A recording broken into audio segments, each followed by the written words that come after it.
Nation of Fitin10, it is day 69. It is late here. I really should have got this video earlier.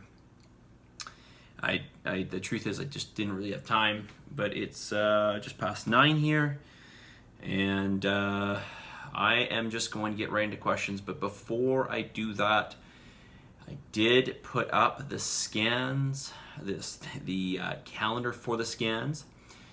www.calendly.com/train-on-main. Book your scan. All of you book your scan, okay? Even if you didn't come to class this week, and you know who you are, book your scan, please, okay? Okay, I'm gonna get right back into, one other thing I wanna say. The finale will run the following weekend, so not this weekend, but the weekend of, what is that? So we would run it on, we're gonna run it on the 10th of April, okay? So stay tuned for that, okay? All right, is there something you'd like me to cover in this week's video series? So I talked a little bit about these questions yesterday, but let me just talk about it more. It says, if I'm full, should I still finish my meal to meet my macros? Wouldn't eating less be better? Okay, so yes, for the sake of the challenge, I want you to eat all your macros because you're going to, again, we don't want to get in the situation where we're ping-ponging, right? Where we don't eat enough one day, the next day we're going to be super hungry. I suspect when this happens, you're trying to catch up on your macros for the day. I'm doubting that you ate your macros evenly throughout the day. And at this point, your macros are your macros overall are low. Your deficit is, you've been in a deficit for quite some time. So at least so long as you've been following things, you're in a deficit, right? And with this deficit, you dig over time. It's this continuous digging. Okay, and so unless of course you're digging some days, and then some days you're over consuming and digging some, and then you're not really getting anywhere. That is different, okay? But of course I don't know for sure. So short answer to this is yes. Continue to eat all your macros. Wouldn't eating less be better? No, not necessarily, right? We talked about this. Of course, I don't know what you mean by better, but I'm assuming like wouldn't you lose more body fat? And like I said, we've talked about this in videos before. And I won't do a deep dive on this, but we only want to create so much of a deficit, right? We don't want to create too much of a deficit over time. We want something that's going to be reasonable and consistent that we can stick with, not something that's going to be extreme. More of a deficit will cause more fat loss for sure, but you're at risk of losing muscle mass too, and then surely you will. And on top of that, you're at risk of lowering your BMR, which you don't want to do if you're trying to get leaner. And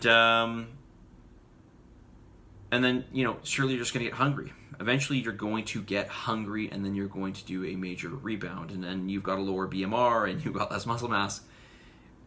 You're creating a problem for yourself. Okay, so now.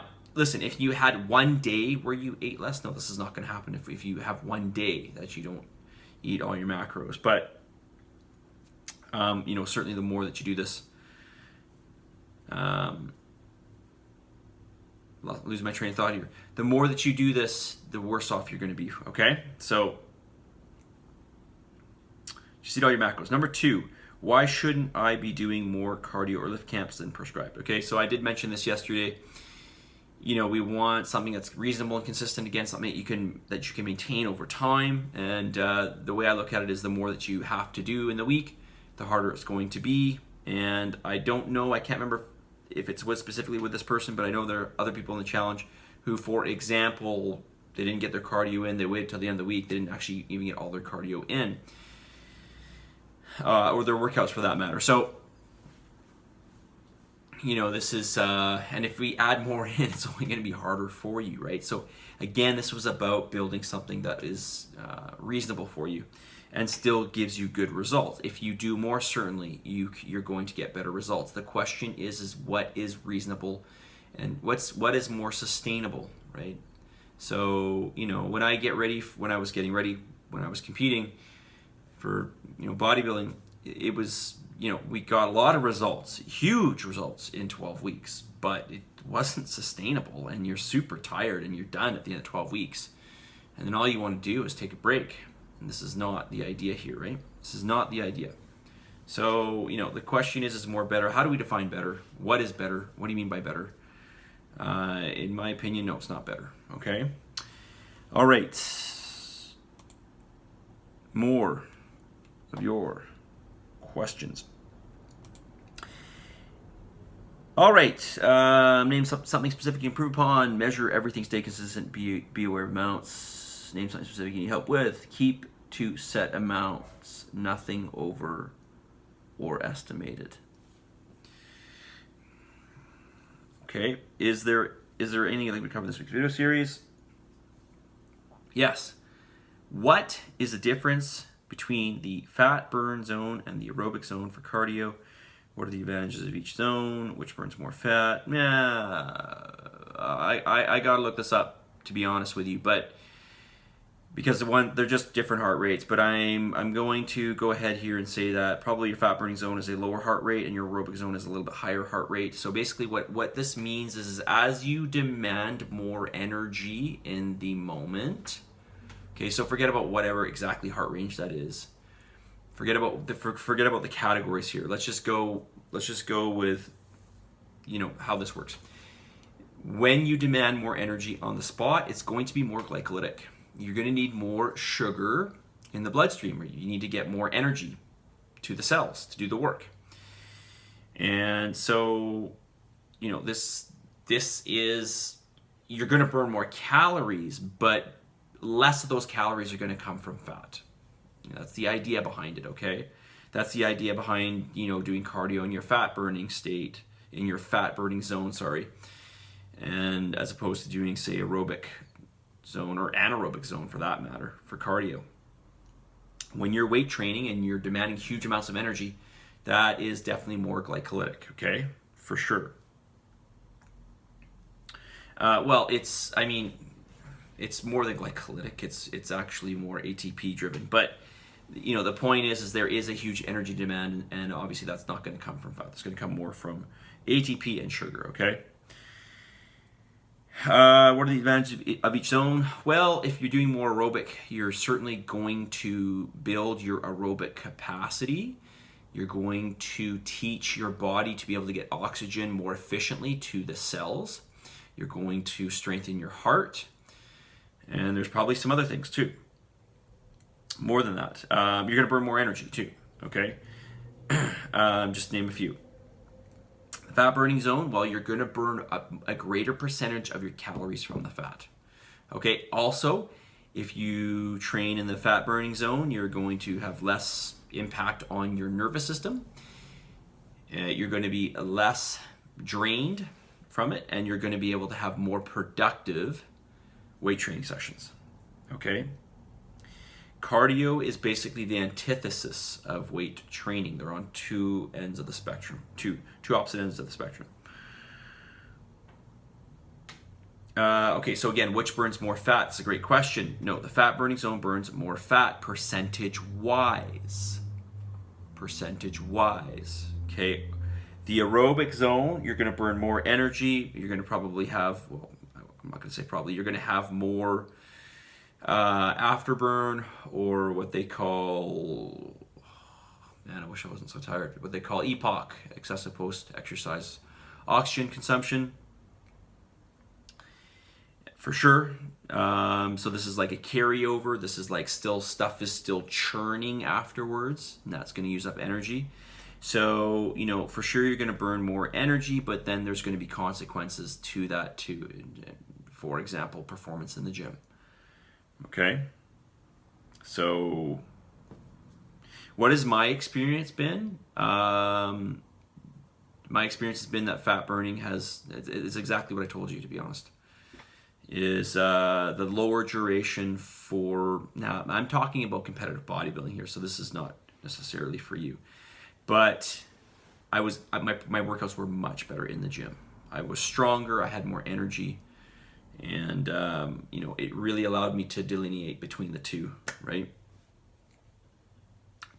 going for cardio to burn fat, going for weight training to, well, when I was dieting, just maintain muscle. You're not going to really build any muscle.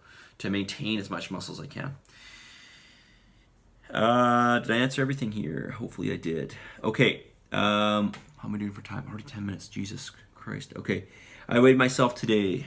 Although I'm not solely focused on weight, I think I'm down roughly 7 to 8 pounds. So, okay, very good. Very, very, very happy. So that by the end of the challenge, I should be down approximately 9-10 pounds overall, which is a rate of 1 pound per week. Well, it's okay for the challenge, yes, but that's over the last 4 weeks, right? Really, because this is really over the last 4 weeks. So it's more like 2 pounds. I think that if I continue with measuring and keeping to the exact macros calories, I can achieve another 1 to 1.5 pounds weight loss until June to reach my goal of 20 pounds of weight loss and loss of body fat. That's another 10 weeks, 1 pound per week. I'm going steady weight loss with the consistency in food. Yes, consistency of food. To you, this person, okay, great job. Very happy. Be really excited to see what your scan says. Right now, you are in, for you in particular, you are, because I did some changes for you, you are definitely in, I don't want to take you into more of a deficit than this. You're just stick to your macros and do what you got to do, the weight training. Work on working harder. Not that you're not working hard. I'm not saying that at all. Just work on putting more effort into the training. When I say you, I'm talking about everybody, okay? That's just a general thing that I'll say to everybody. Work on that and keep your macros totally consistent, okay? Day in, day out, day in, day out. This is the important thing, right? I'm telling you right now, it's not enough to do it some days. And I'm talking to all of you, okay? I'm not singling out this person. You got to do it every day, okay? It's not like your job where you work 5 days a week and you take the weekends off, right? It's not like that. It doesn't work like that. All right, I'm at 12.5 minutes. Okay, I got a couple. Okay, tomorrow's video might be a bit long, but no big deal. Okay. I'm debating doing this one more question here. Okay, let's just quickly run through something. Your name, something specific you can improve on for the following week. More water, close grip bench press, still hard. Still hard. Everything's still hard, isn't it? Alternating lunges. Still need help balancing. Need to plant my foot flat and make sure to keep the knee at 90-degree angle. Yeah, at the bottom, I'm assuming you mean.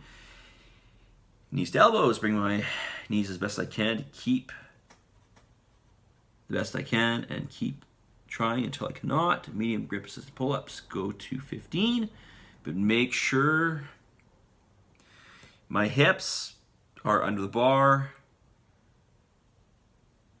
and I don't use my legs for help. That's, of course, name something specific you need help with. Walking lunges. I can do them, but sometimes my left knee will hit the floor too hard. And as I progress in the sets, it gets weaker, so I have noticed that I bang my knee more, or I will hold back from touching to prevent this. Then I feel like I haven't done the movement correctly. Okay, yeah, so what you want to do is maybe not come all the way down to the floor. Try to come down under control as much as you can. Well, don't try. Just that's what you have to do. If you don't have the strength there, I think what we should do is probably just build you up with some split squats or maybe alternating lunges where we can put a mat down between your legs and every time your knee touches. But the idea here is that you're not going to bang your knee. And why aren't you going to bang your knee? You're not going to bang your knee because you are resisting on the way down, right? You're taking advantage of the eccentrics. You're taking advantage of maintaining tension in the muscle when you go through the stretch phase, right? It's not all about the concentric phase. It's also about the eccentric phase. Remember, in athletics, you want efficiency. When it comes to fat loss and more muscle, you want inefficiency, right? You want the opposite of that.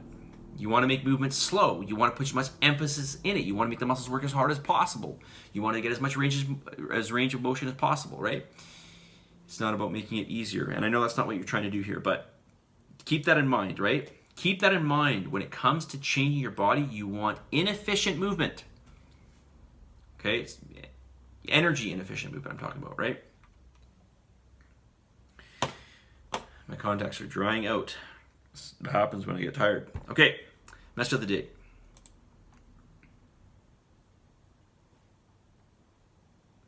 All right, I'm gonna repeat some of my favorite quotes, and so here we go. Don't forget, you can start late, you can start over, you can be unsure, you can act differently, you can try and fail, and you can try and fail, and you can try and fail, and you can try and fail, and you can try and fail, and you can do it over and over and over again, and you can do that 100 times or more, and you can still succeed. You can still succeed. You can still succeed. You can always succeed.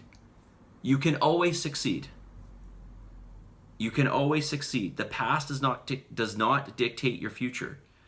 The past does not dictate your future. The past does not dictate your future. In fact, if you fail over and over and over again, your chances of doing better are even greater, okay? So I'm going to say it again. Don't forget, you can start late, you can start over, you can be unsure, you can act differently, you can try and fail, and you can still succeed. Positive energy, positive vibes. Believe in yourself for the love of God. Give some gratitude. We'll talk to y'all very soon. Day 69, 1 day to go. Let's finish strong, you guys, and have a wonderful evening. We'll see you tomorrow.